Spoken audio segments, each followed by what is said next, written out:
Bismillahirrahmanirrahim. Assalamualaikum warahmatullahi wabarakatuh.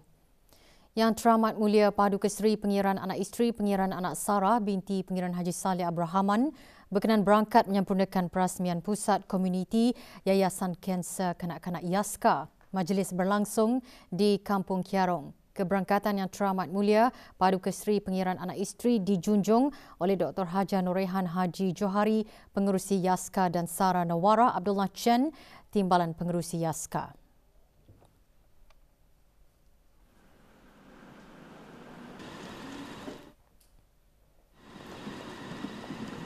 Yang dihormati sekalian, Bacaan surah Al-Fatihah dan doa dipimpin oleh Muhammad Nur Hadi bin Ismail, Pegawai Pelajaran di Kementerian Hal Ehwal Agama.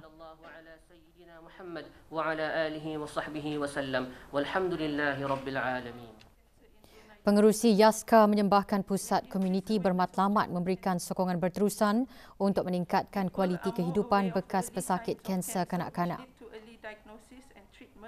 And increase in survival. Alhamdulillah, our death from cancer in children has reduced from 31% to 27% in the last 12 years. With improved survival, we are seeing more childhood cancer survivors now, and the aim of having this center is to provide continual support to childhood cancer survivors and to improve their quality of life. With the kalimah Bismillahirrahmanirrahim, I officially open the Yayasan Kanser Kanak-Kanak YASKA Center.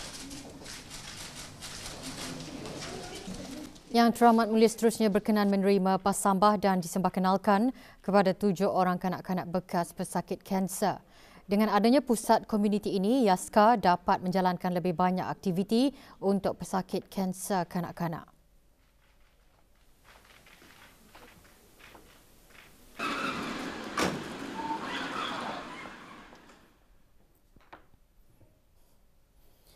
Sekolah Ugama Antarabangsa Jerudong mengadakan majlis khatam Al-Quran bagi meraihkan 75 orang pelajar darjah 6 yang berjaya menamatkan pembacaan Al-Quran 30 juzuk. Majlis berlangsung di Sekolah Antarabangsa Jerudong JIS. Hadir yang berhormat Datuk Seri Setia Awang Haji Ahmadin bin Haji Abdul Rahman, Menteri Hal Ehwal Dalam Negeri. Majlis dimulakan dengan bacaan surah Al-Fatihah yang dipimpin oleh Menteri Hal Ehwal Dalam Negeri dan diikuti dengan bacaan ayat-ayat suci Al-Quran oleh para peserta khatam. Majlis juga diselajurkan dengan penyampaian sijil kepada para peserta khatam. Majlis antara lain bertujuan melahirkan generasi celik Al-Quran yang menjadikan pembacaan kitab ini sebagai amalan seharian.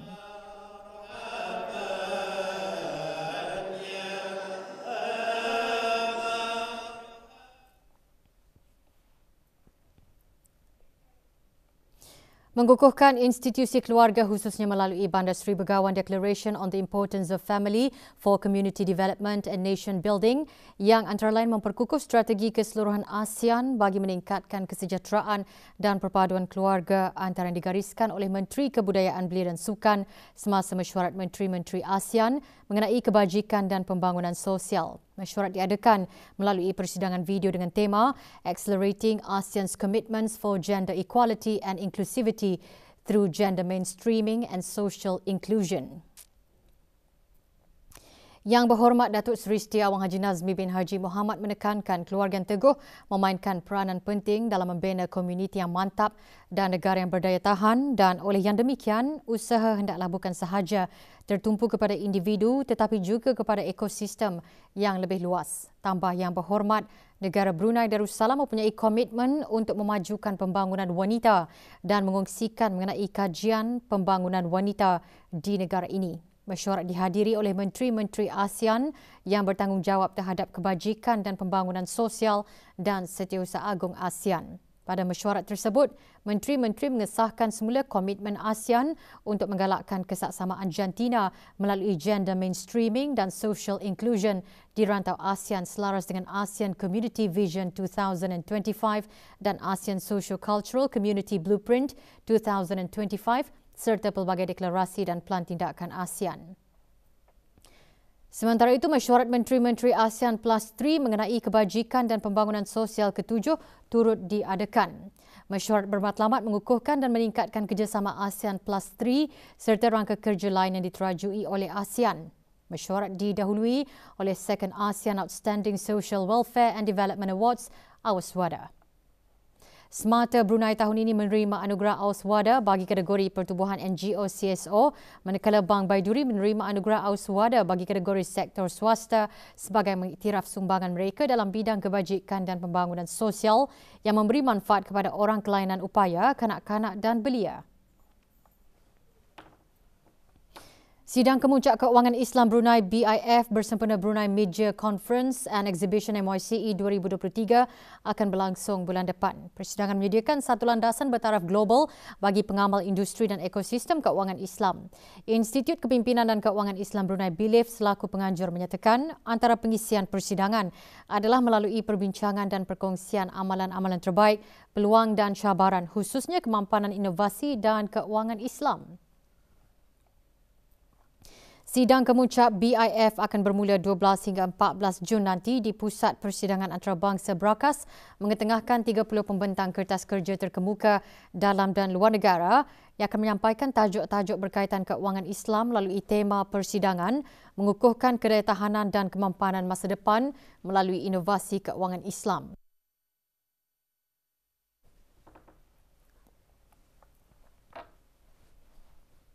Dengan acara ini juga diharapkan supaya Ketannya dapat mempromosi negara Ketannya Brunei Darussalam sebagai salah satu destinasi atau hub bagi kewangan Islam. Mengenai dengan aktiviti-aktiviti sampingan yang akan diadakan, pameran yang akan didajukan oleh pihak-pihak kewangan Islam dan institusi yang berkenaan.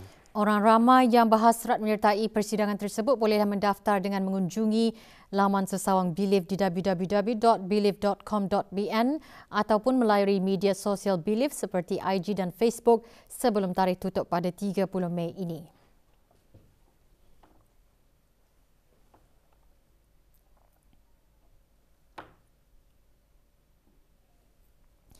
Proses dan prosedur perkhidmatan kesihatan semasa di Tanah Suci antara yang disampaikan semasa taklimat kesihatan bagi bakal jemaah haji negara Brunei Darussalam bagi musim haji tahun ini. Taklimat anjuran Jabatan Urusan Haji dengan kerjasama Unit Perkhidmatan Perubatan Haji Kementerian Kesihatan diadakan di Dewan Chancellor Universiti Brunei Darussalam. Taklimat bertujuan memberi penerangan mengenai peraturan dan panduan kesihatan yang ditetapkan sebelum bertolak dan semasa berada di Tanah Suci sehingga kembali ke tanah air. Tahun ini 20 pegawai perubatan terdiri daripada 6 orang doktor dan 14 orang jururawat dilantik sebagai pegawai pejabat urusan jemaah haji perubatan.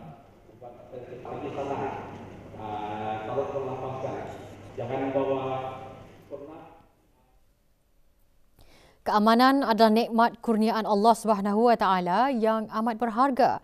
Anugerah keamanan dan keharmonian negara perlu disyukuri dan dipertahankan oleh seluruh rakyat dan penduduk. Perkara tersebut yang ditekankan semasa khutbah Jumaat kemarin dengan tajuk menjaga dan mempertahankan keamanan negara, tugas mulia. Dapat hidayah. Di samping mematuhi perintah Allah Subhanahu Wa Taala dan menjauhi larangannya, kita juga hendaklah mentaati perlembagaan, undang-undang dan peraturan negara kerana perkara ini juga menyumbang kepada keamanan negara. Oleh yang demikian, janganlah kita menjadi orang yang tidak bersyukur dengan nikmat keamanan yang telah dikurniakan oleh Allah Subhanahu Wa Taala. Adapun tanda orang yang tidak bersyukur ialah meninggalkan perintah Allah Subhanahu Wa Taala dalam kehidupan seharian. Manakala tegahan syarak pula tidak segan silu dilakukan, seperti meninggalkan sembahyang, tidak berpuasa, mendedahkan aurat, pergaulan bebas, zina dan bermacam-macam lagi. Sesungguhnya, mengabaikan tuntutan agama akan menimbulkan pelbagai ancaman kepada keselamatan negara. 30 peserta menyertai pertandingan mewarnas keluarga program Ketemburung Bisai edisi Hari Keluarga Kebangsaan dikendalikan oleh Jabatan Daerah Temburong melalui bahagian Institusi Mukim dan Kampung. Acara berlangsung di Kompleks Dewan Kemasyarakatan Pekan Bangar. Pertandingan dibahagikan kepada 3 kategori. Kategori kanak-kanak di bawah umur 6 tahun dimenangi oleh Muhammad Nur Al-Abrar bin Muhammad Nur Farizan. Manakala kategori kanak-kanak berumur 7 tahun hingga 13 tahun dimenangi oleh Nur Muhammad Rahmat Dini bin Salim. Dan bagi kategori dewasa berumur 20 tahun ke atas dijuarai oleh Marini binti Muhammad Hassan. Pertandingan diadakan bagi menggalakkan ibu bapa atau penjaga untuk sama-sama meluangkan masa dengan mengikuti aktiviti bersama anak-anak mereka.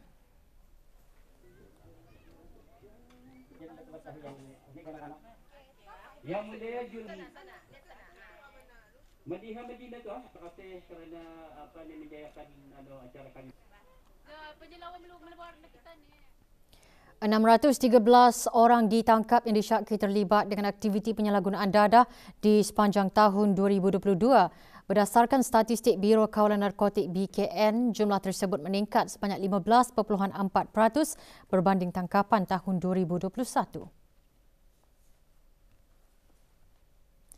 Di daerah Brunei dan Muara, dilaporkan jumlah tangkapan seramai 348 orang atau 56.7%, manakala di daerah Tutong jumlah tangkapan adalah seramai 73 orang iaitu 11.9%. Sementara itu sebanyak 117 tangkapan dilaporkan di daerah Belait atau 19.1% dan di daerah Temburong 75 orang telah ditangkap atau 12.2%.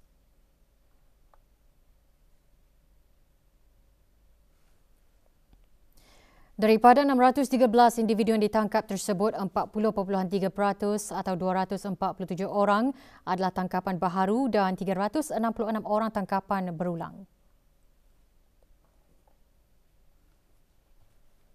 Majoriti tangkapan yang dibuat adalah golongan lelaki iaitu seramai 500 orang atau sebanyak 81.6%. Tangkapan perempuan merekodkan sebanyak 113 orang atau 18.4%.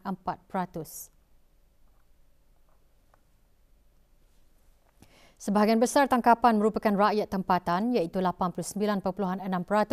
27 orang warga asing turut ditahan kerana disyaki terlibat dengan penyalahgunaan dadah. Dari jumlah tersebut, 17 orang adalah warga negara Malaysia, 7 warga Indonesia, 2 warga Bangladesh dan seorang warga Filipina.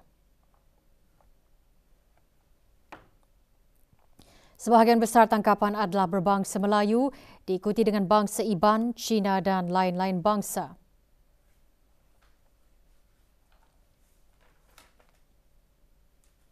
Golongan yang berumur 20 hingga 49 tahun merupakan majoriti tangkapan yang mencatatkan sebanyak 88.4% daripada jumlah keseluruhan.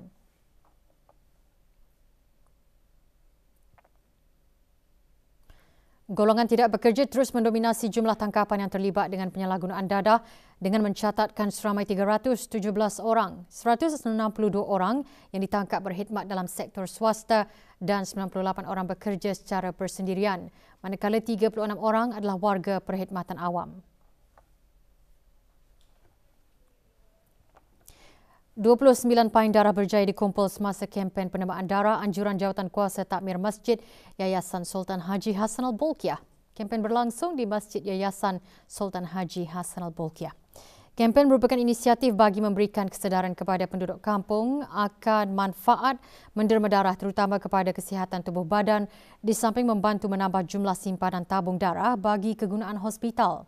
Kempen yang disertai oleh penduduk kampung Bolkiah ini antara lain menggalakkan orang ramai menderma darah dan memberikan inspirasi kepada orang lain untuk melakukan perkara yang sama serta menanamkan sifat beramal jariah dan tanggungjawab sosial.